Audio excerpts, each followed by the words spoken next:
Les vraies voix Sud Radio. Christophe Bordet. C'est la lutte finale contre nous et demain l'international sera le genre humain. Voyez comment on accueille les communistes dans cette émission, hein, Benjamin. C'est ce qu'on appelle un débat objectif. Par santé l'international. C'est quoi cet air? Je ne connais pas. C'est une honte. Je viens de dire en plus à Philippe David, à Philippe Rossi que c'est Radio Pravda, vous voyez. Ben voilà, on y est. Allez, les vraies voix sur Sud Radio avec effectivement toute l'équipe. Hein, Laura Tenoudji, qui connaît pas l'international, Philippe Binger, Philippe David, Philippe Rossi. On vous pose cette question. La grève du 5 décembre, blocage en vue dans les transports. La SNCF qui suspend la vente des billets pour cette période, hein, jusqu'au 10 à peu près. Des TGV qui sont d'ores et déjà annulés par exemple. Et cette question, faut-il un vrai service minimum en France? 0826 300 300 et les réseaux sociaux, Philippe Rossi. Et sur Twitter. Est-ce que tous les communistes se sont mobilisés? Visiblement, oui. Au moins 62%, puisque la réponse est non à 62%. Et Michel qui nous dit il n'y aura aucune reculade du gouvernement s'il n'y a pas de blocage. Donc bien que ce soit très pénalisant, non au service minimum. Sud Radio, les vraies voix.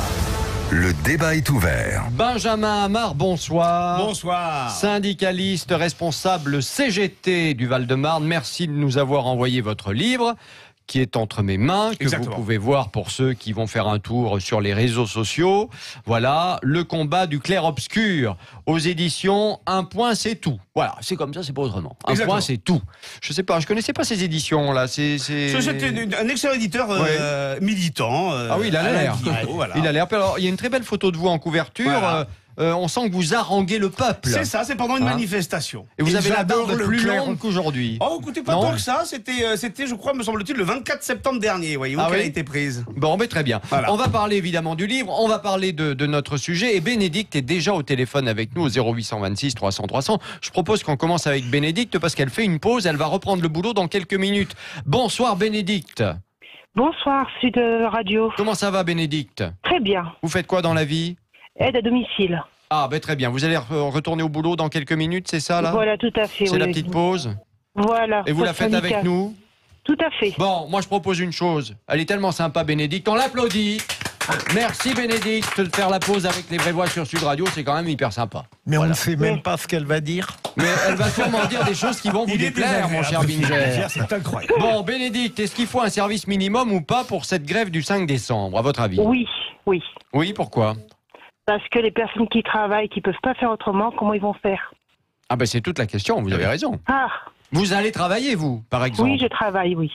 Mais est-ce que quand même, bon, vous allez travailler, mais est-ce que vous auriez aimé faire grève parce que cette réforme des retraites peut faire peur à plein de gens, y compris à vous? Oui, tout à fait. Mais bon, quand on n'a pas le choix, il faut... Quand on n'a pas le choix d'aller travailler, il faut... Voilà, quoi. Donc vous savez pas encore si vous allez être embêté pour vous déplacer ou pas, parce que vous vous déplacez en voiture, c'est ça? Voilà, tout à fait, Ouais. oui. Et là, il y a les routiers qui disent qu'ils pourraient éventuellement mener des actions. Donc ça pourrait bloquer. Hein. On va en parler évidemment. Philippe Binger, vous vouliez dire Je un mot? voudrais demander une question, poser une question. Si vous aviez pu participer à cette grève, quelle aurait été votre motivation principale? Le pouvoir d'achat. Pourquoi le pouvoir d'achat? Vous en êtes où? Vous racontez-nous un petit peu comment vous vivez au jour le jour avec ce que vous gagnez. J'imagine que ça doit pas être mérifique à n'en plus finir, évidemment, mais bon. C'est-à-dire que les produits, on a l'impression que les produits augmentent, mais nos salaires ne suivent pas. Oui. Donc, quand on voit des produits de base, le sucre, le lait, la farine, qui augmentent, quand on va dans les hypermarchés, c'est très cher. Ouais. Et le problème, et ensuite, maintenant, c'est période de fête. Donc, le problème, c'est que les hypermarchés augmentent les prix. Donc, des fois, on s'aperçoit que... Ça, c'est ce que vous constatez, oui. C'est intéressant, Voilà, ça. oui. Oui. Oui. Vous avez un salaire de combien par mois, sans vouloir être indiscret, mais pour qu'on comprenne bien votre situation? De 1 000 €. D'accord. C'est vrai que c'est pas facile. Vous avez des enfants, peut-être J'en ai qu'un, oui. Bon, donc c'est vrai que c'est pas facile et qu'on voit quand même que ce que vous dites est intéressant parce que vous dites, nous on ira travailler, il faut qu'on pense aussi à nous, qui ne pouvons pas faire grève, mais en même temps, on est quand même d'accord avec ce qui se passe, avec les revendications et ainsi de suite. Benjamin Amar, ce que dit Bénédicte est quand même très intéressant, je trouve, parce que... Mais tout à fait, et sauf que ce que j'ai envie d'expliquer à Bénédicte, c'est que là, avec le problème qu'elle pose vis-à-vis de son pouvoir d'achat et de son salaire, la question si la réforme d'Emmanuel Macron passe va prendre une ampleur désastreuse. Je voudrais rappeler juste une chose. Le gouvernement Bénédicte, il raconte partout que sa réforme, elle est bonne pour les femmes. Alors moi, je vais vous donner 2 exemples très rapides. Le premier exemple, c'est que dans le système actuel, vous êtes salarié du privé, votre retraite, elle va être calculée sur vos 25 meilleures années. C'est-à-dire que les 15 pires années ne sont pas prises en compte. Avec la réforme d'Emmanuel Macron, c'est toute la carrière qui est prise en compte. Ça veut dire que vos 15 pires années, si à un moment vous avez été, je ne sais pas, en intérim, en chômage partiel, elles seront prises en compte, alors que dans le système actuel, vous y auriez échappé. La deuxième chose, j'ai entendu à travers les questions de Christophe Bordet que vous aviez un enfant.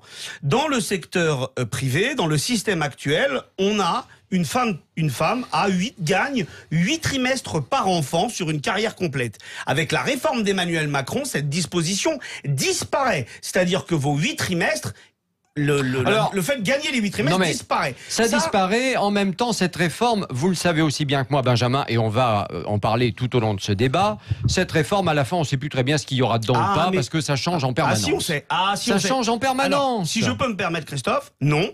Ça, c'est ce que dit le gouvernement. Et en fait, c'est pas ce que dit le gouvernement. Si je peux me permettre. On était parti sur la fameuse clause du grand-père pour tout le monde. Maintenant, c'est plus pour tout le monde. On ne sait pas trop. Enfin bon. La clause du grand-père n'a jamais été dans le rapport de Levoy. Ça, on est d'accord. Ah, mais voilà. Ça, c'est vrai. Mais moi, ce dont je vous parle là, c'est dans le rapport de Levoy. Le gouvernement, il allume des contre-feux. Il nous parle de la clause du grand-père. Il est le seul à en parler avec la CFDT d'ailleurs. Personne n'en a parlé avant. Pour dire en gros, c'est ceux qui vont entrer dans le travail à partir de... Pour dire c'est les jeunes qui vont morfler. Voilà, c'est les jeunes qui vont morfler. Voilà. Eh bien ça n'est jamais dans le rapport de Levoy. Ce dont je vous parle là, c'est dans le rapport de Levoy. Et je peux vous dire, vous savez, nous on a vu 22 fois le gouvernement. Et contrairement à ce qui est dit, on l'a vu 22 fois. Oui. Et je peux vous dire que Monsieur Philippe, il nous dit clairement, ça et ça bougera pas. Toutes les grandes lignes bougent pas. Et ce que je viens de vous dire, c'est une grande ligne. Pour revenir au débat et à ce service minimum. Sous Sarkozy, il y a un service minimum qui est mis en place. Il m'a semblé qu'il avait fonctionné à plusieurs reprises. Puis tout d'un coup, ce service minimum, c'est comme s'il n'existait plus. Pourquoi ça s'est passé comme ça, vous le savez? Je vous le demande. Je vais vous répondre. Parce que la grève du 13 septembre, elle a été massive. Et que quand vous avez 90% des travailleurs qui se déclarent en grève, il n'y a plus possibilité de s'organiser. Là, c'était pas les syndicats, d'ailleurs, c'était les gens eux-mêmes. C'est parti de la base. C'est parti de la base. C'est vrai. Et je peux vous dire qu'on a vu arriver un raz-de-marée et les salariés ont dit, ça suffit maintenant, on se met en grève massivement. Et là, le service minimum, il sert plus à rien. Mais c'est quand même étonnant, j'ai envie de dire. Vous savez, le droit de grève, ça a été une conquête sociale difficile en France. Et on voit d'ailleurs que c'est toujours d'actualité parce que Bénédicte, qu'est-ce qu'elle dit? Elle dit pas je suis contre, elle dit je peux pas me mettre en grève. C'est vrai, c'est ce que dit Bénédicte, effectivement. Et c'est une liberté démocratique. Et donc, finalement, le service minimum qui avait été pensé pour neutraliser la grève, Nicolas Sarkozy avait dit, désormais, quand il y aura une grève, plus personne ne s'en apercevra. Et patatras, quand la colère sociale, elle devient massive... Moi je veux bien, j'entends ce que vous dites, Benjamin Amar, et j'entends ce que dit Bénédicte aussi. Mais par exemple, hier, ici, on avait le représentant des artisans, des commerçants qui étaient avec nous, qui est très inquiet parce que il faut se mettre à la place des commerçants et des artisans qui vivent de leur travail au jour le jour. C'est pas facile avec les gilets jaunes, les manifestations qu'il y a eu, etc. Ils ont déjà perdu énormément d'argent l'an passé. Ils ont eu des périodes de fête très difficiles. Ils ont licencié des gens. Ils ont fermé, certains d'ailleurs ont fermé leur activité, leurs magasins, etc. Et là, ils se disent, ça y est, c'est reparti et on fait pas attention à nous. C'est pour ça que je dis, est-ce qu'il faudrait quand même pas qu'il y ait un minimum de service minimum pour faire attention à ceux qui sont déjà fragilisés aujourd'hui aussi? Moi, la question que je pose, c'est... il faudrait peut-être à un moment qu'on se demande si les gens qui sont en difficulté doivent se monter les uns contre les autres ou si au contraire, ils doivent coaliser leur colère pour justement s'insurger contre ceux qui profitent de la situation. C'est perdre de l'argent, vous le savez. Vous le savez. Non, mais attendez, il faut manger à la fin du mois, Benjamin. Il faut manger. Christophe Bordet, quand moi je me mets en grève, vous croyez que je suis le fils d'Aristote Onassis? Vous croyez que je les vois pas arriver les 100 balles par mois? Pardon de vous le dire, mais la dernière fois, si je me souviens bien, vous parliez du 13 13 septembre, Oui. à la SNCF, ils ont quand même À la RATP, fait, le ou à 13 la septembre, RATP, c'est la pardon, à la RATP. RATP, ils ont fait des pieds et des mains. Je ne sais pas ce qu'ils Ouais. ont obtenu à la fin, mais ils ont fait des pieds et des mains pour absolument être Alors, payés ces jours-là. Christophe Bordet, sachez que si vous étiez un syndicaliste chevronné, vous sauriez que ça fait toujours Mais partie je ne suis pas de la syndicaliste. bagarre syndicale que d'essayer de gagner le remboursement des jours de grève. Oui. Je vous le dis, au jour d'aujourd'hui, dans 90% des cas, dans 95% des cas, ça n'aboutit pas. Mais on le fait toujours. Et alors, c'est bien normal. Pour autant, je peux vous le dire, les camarades qui ont fait la grève le 13 septembre, Oui. eh ben, ils ont eu le retrait sur salaire. Moi, en tant que syndicaliste, quasiment 95% des cas, les retenues de salaire ont été effectives. Autrement dit, faire grève, ça coûte de l'argent. Lutter, c'est compliqué. Mais si les gens luttent, Christophe Bordet, si les Gilets jaunes l'année dernière luttaient, et moi j'étais pour la convergence avec les Gilets jaunes, c'est parce qu'il y a un ras-le-bol général sur la redistribution des richesses. Les gens vivent mal, les gens vivent de plus en plus mal. Il faut se battre. Et bien sûr, ça cause des problèmes. Et ça va perturber l'économie. Philippe Vous savez quoi, Bilger. c'est fait Mais pour ça. Benjamin, vous voyez, j'étais persuadé que vous alliez nous dire ça. mais sérieusement. Je pense que Philippe pourrait passer en Mais l'émission de Kylian Magdi. sérieusement, en dehors de Bénédicte qui dit j'aurais aimé pouvoir participer à la grève, mais je ne peux pas le faire. Est-ce que, au regard du droit de grève, dont vous dites que c'est un droit absolu, Oui. est-ce qu'il n'y a pas une minorité, par exemple, qui en démocratie a le droit de ne pas participer, même du bout de l'esprit, à la grève, parce qu'elle considère que ça n'est pas tolérable? Et donc vous brisez une minorité en prétendant que le droit de grève doit tout emporter. C'est profondément non démocratique. Ah, mais alors ça, je ne suis pas d'accord. Je vais vous dire ce qui est non démocratique, Philippe Bilger. Ce qui est non Bilger, démocratique, Bilger. Non, pardon. mais ce que je viens de dire non, là, Benjamin, non, pas du il tout. faut répondre à Mais cela. non, mais vous savez, non, mais on fait pas les questions et les réponses. Moi, je vais vous poser. Dommage. Moi, vous savez, j'utilise la dialectique et je vous renverse la chose. Je vais vous dire ce qui D'accord. n'est pas démocratique. Ce qui n'est pas démocratique, c'est le nombre d'entreprises en France où les salariés vous disent, comme Bénédicte, moi je voudrais, mais je peux pas. Et ça, je vous dis, vous savez quoi? Moi, je me fais interrompre dans la rue, interpeller dans la rue. Vous ne savez pas combien de salariés, combien de citoyens me disent, vous savez quoi, monsieur Amar, je suis d'accord avec vous. Le problème, c'est que moi, dans ma boîte, je peux pas me mettre en grève. Le problème démocratique, il est là, Mais mais nulle part Benjamin, ailleurs. une fois de plus, vous répondez à côté. Non, non, non, C'est-à-dire non, non, que non. j'ai évoqué Non. la situation de Bénédicte, Oui. je l'ai dit. Mais vous me Quand répondez les- pas à moi. Mais si. Eh ben, répondez-moi, J'ai dit, et moi, je vous répondrai. Mais il y a des citoyens qui ne veulent pas. Non, de- moi, je vous parle. Non, mais moi, qui vous ne voyez, vous veulent répondez pas pas à de moi. cette grève. Moi, je vous répondrai. Moi, je vous réponds dès lors que vous me répondez. Ce que Mais je viens de pointer. Mais je vous réponds. Ah ben non, alors répondez-moi. Je vous dis qu'il est dommage que Bénédicte ne puisse pas participer à la grève parce qu'elle perdrait de l'argent, mais il y a une minorité, j'en suis persuadé, dans notre pays Qui ne veut pas de la grève. soutient Qui veut pas pas de la la grève. Eh grève. ben, d'accord. Ben, écoutez, cette minorité, vous savez, nous, dans mon établissement, on n'est jamais allé prendre les baïonnettes pour aller traquer les non-grévistes. Ils ont le droit. Comment ils vont faire? Eh ben, mais attendez, ils ont le droit Pardon. de travailler, et nous on a le droit de se Ouais. mettre en grève. Qu'est-ce que vous proposez, Philippe Bilger? Mais- Que parce qu'il y a une minorité qui refuse la grève, nous derrière, on se dit bon bah ok les gars, bah, on se Allez, met pas en grève. on va- Ça, on c'est- va- c'est- on va c'est- poursuivre. c'est- pour le c'est- service Ça c'est la minimum. démocratie On conservatrice. va poursuivre le débat dans un instant et Laura aura la parole parce qu'elle a la solution à notre problème, figurez-vous. Elle n'est pas venue pour rien aujourd'hui. Hein. Il y a des jours où on se demande, mais alors là. Non, elle vient jamais pour merci. rien, Laura. Alors elle est rentable, la Laura, là aujourd'hui. Hein. Oh là là Même quand elle ne parle pas, elle est formidable. Elle est rentable Mais- aussi quand mais- elle parle pas. Est-ce que le bénévolat Elle est a une rentable? présence indiscutable. Philippe Bilger aime bien les femmes quand elles ne parlent pas. C'est ce que je viens de vous expliquer. quoi. La Même grève. quand elle ne parle pas. La grève du 5 décembre, blocage en vue dans les transports et cette question, faut-il un vrai service minimum? 0826 300 300, vous êtes les bienvenus toujours. Et puis les réseaux sociaux, Philippe Rossi. Et le compte Twitter de Sud Radio où c'est une grande majorité de nos auditeurs qui sont contre un service minimum, non à 65%. Eh bien voilà. Bon, Allez, c'est à tout de pas suite énorme. dans Les Vraies Voix sur Sud. Les Vraies Voix sur Sud Radio avec notre débat, la grève du 5 décembre, blocage en vue dans les transports. Faut-il un vrai service minimum? C'est la question. 0826 300 300, vous êtes nombreux au standard et on va vous écouter dans un instant. Et puis les réseaux sociaux, Philippe Rossi. Et le compte Twitter de Sud Radio où c'est toujours 65% de nos auditeurs qui ne veulent pas d'un service minimum. Daniel qui dit non à la dictature macroniste. Beaucoup d'auditeurs qui Oula. disent ça et qui se trouveraient être Exagéré. responsables des blocages en France. Benjamin Amar, syndicaliste, responsable CGT du Val-de-Marne, est toujours avec nous. Votre livre, Le combat du clair-obscur aux éditions. Les combats même, oui, du clair-obscur aux éditions. Un point, c'est tout. Hein. On sent que c'est comme ça et pas autrement. Ouais. C'est pas très ouvert sur le monde. Un point, c'est tout. L'obscur, c'est la CGT, Benjamin. Non, la CGT, c'est la clarté. Le côté obscur, c'est vous, Dark Vador. Dark Vador, Binger, c'est bon ça. Vous connaissez l'histoire de la grève en Corse? Non. C'est un blocus d'entreprises en Corse. Au bout d'un moment, les autorités envoient les CRS, ils tirent des gaz lacrymogènes dans la cour de l'usine. Et qu'est-ce qui s'est passé? Pour la première fois, on a vu des Corses quitter leur travail en pleurant. Vous allez avoir des problèmes. Oui. Attention, on a un seul émetteur, mais on ne sait pas s'il sera encore là demain. Laura, vous vouliez nous dire que vous aviez une solution pour le service minimum, vous? Exactement, enfin pas une solution, il y a une solution qui existe pour aider les voyageurs qui vont être victimes de cette grève et qui auront besoin malgré tout de se déplacer.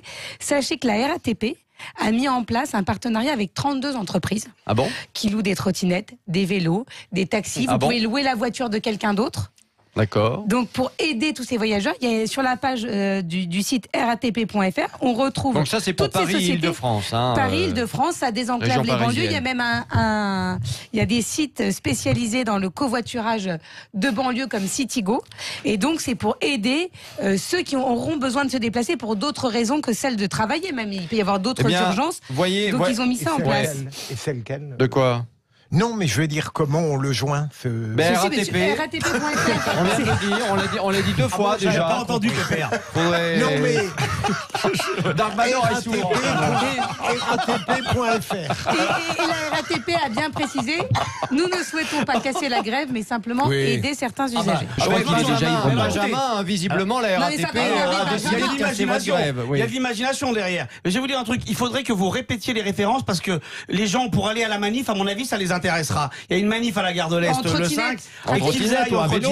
Non, mais en l'occurrence, je vais vous dire un truc. Derrière, il va y avoir une bataille il y a déjà eu une guerre de l'opinion sur le contenu de la réforme. Le gouvernement est en train de se faire exploser façon puzzle. Donc là, maintenant, il va y avoir une deuxième bataille de l'opinion sur la question de la grève. Et nous, on va insister durablement. Vous savez quoi?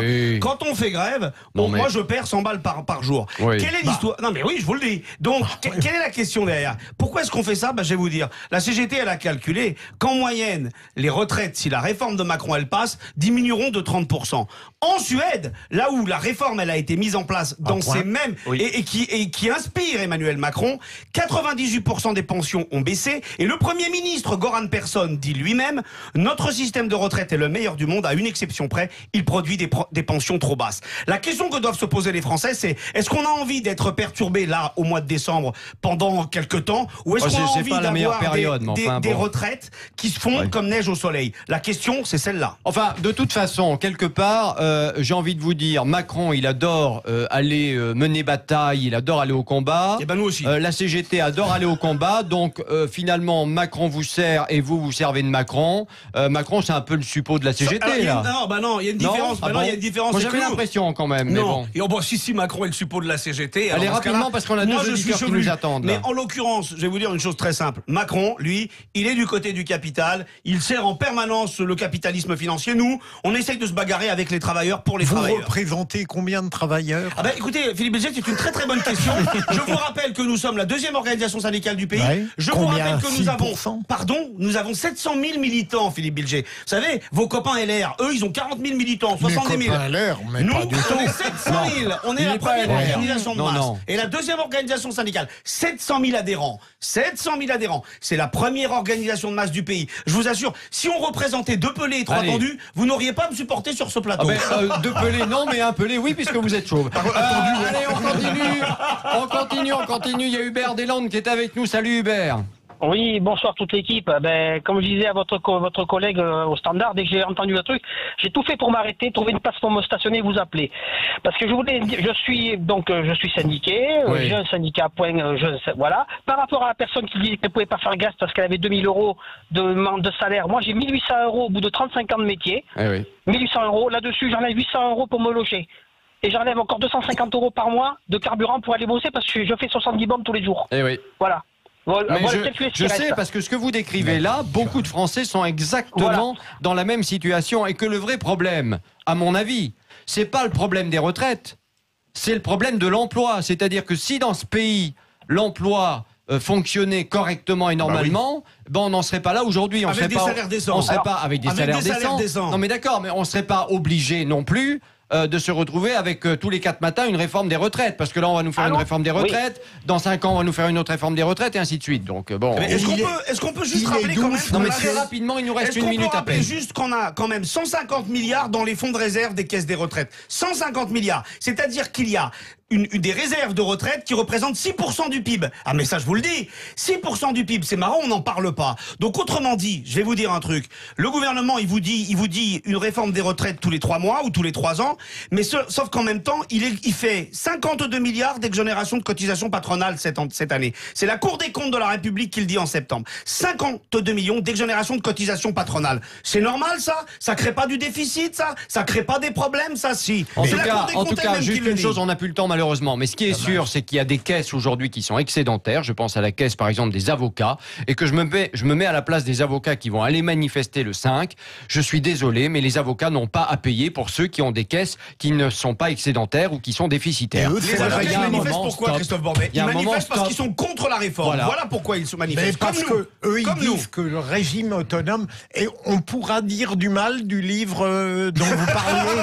Écoutez, le combat du clair-obscur, vous le lirez. Les combats. Je l'ai lu, j'aurais voulu poser une question. Eh ben on n'a plus le temps. Allez, c'est parti. Vous voulez dire du mal. Le résultat de notre débat, la grève du 5 décembre, blocage en vue dans les transports. Faut-il un vrai service minimum? Résultat définitif sur les réseaux sociaux. Allez, score final et la réponse est négative, non à 63%. Vous allez pouvoir poser une question pendant la pub. C'est parti, à tout de suite.